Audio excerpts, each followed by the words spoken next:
Hi friends, welcome back to my channel.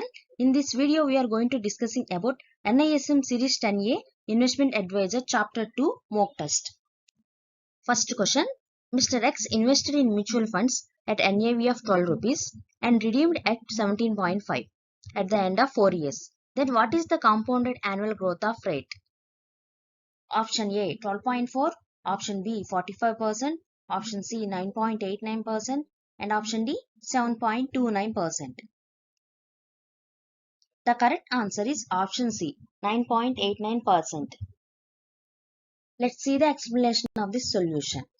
The actual formula of CAGR is n value divided by beginning value whole to the power of 1 by n minus 1. Here, n value means redeemed value, that is 17.5. Beginning value means invested value, that is 12. N means time period in years, that is 4 years. Now substitute these are all values in this formula. Then we will get the 9.89% of the CAGR. Calculation in Excel method. So here formula of CAGR in Excel is found as rate. So if we type equal to rate in the Excel, then the formula is displayed is here. Here N per means time period in years, that means 4 years. Payment PMT means payment or investment, regular investments. Here we are invested in only one time, not frequently or not monthly. So PMT is not applicable in this case. PV means present value, that is invested value 12. FP means redeemed value, that is 17.5. After that, FE is mentioned in the brackets. That means it should be in the negative. Brackets is mentioned in the Excel is negative. So if we substitute all these values in the Excel, then here we will get the solution, that means 9.89%. Next question. If Ram invests 7 lakh rupees in the fixed deposit for 5 years at an interest rate of 7% compounded half yearly, then what is the maturity value?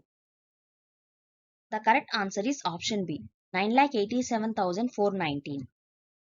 Formula for future value or maturity value is FE equal to PV into 1 plus R whole to the power of N. PV means now what we are going to invest now, that means 7 lakh rupees.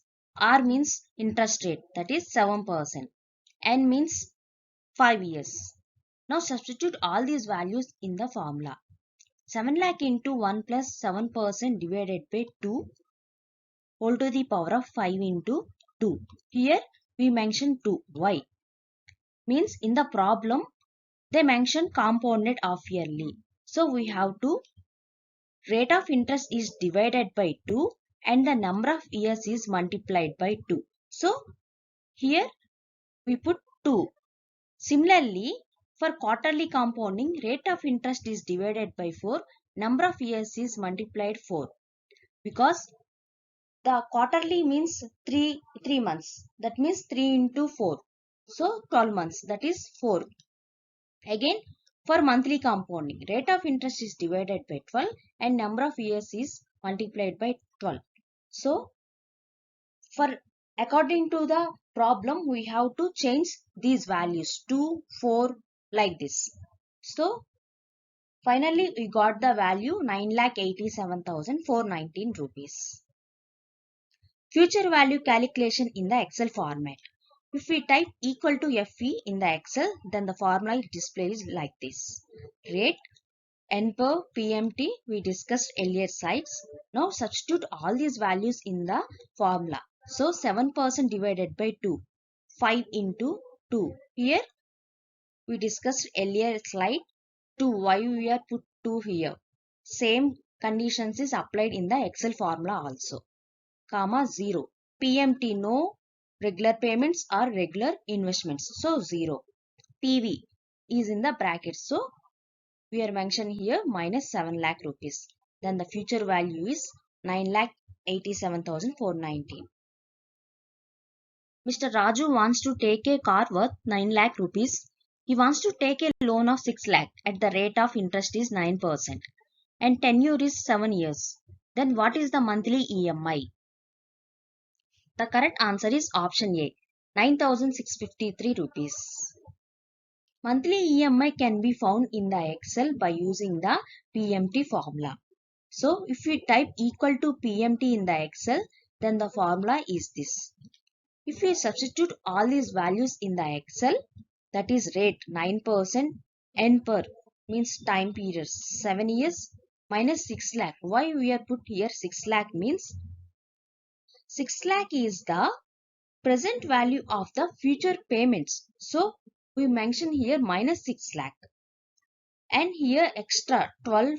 Why here 12? Here the in the earlier slide has explained that is compounding. Here payments.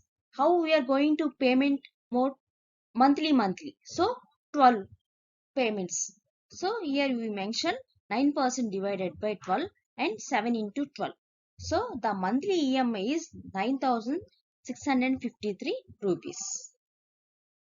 Thank you for watching my video. Please subscribe for more chapters.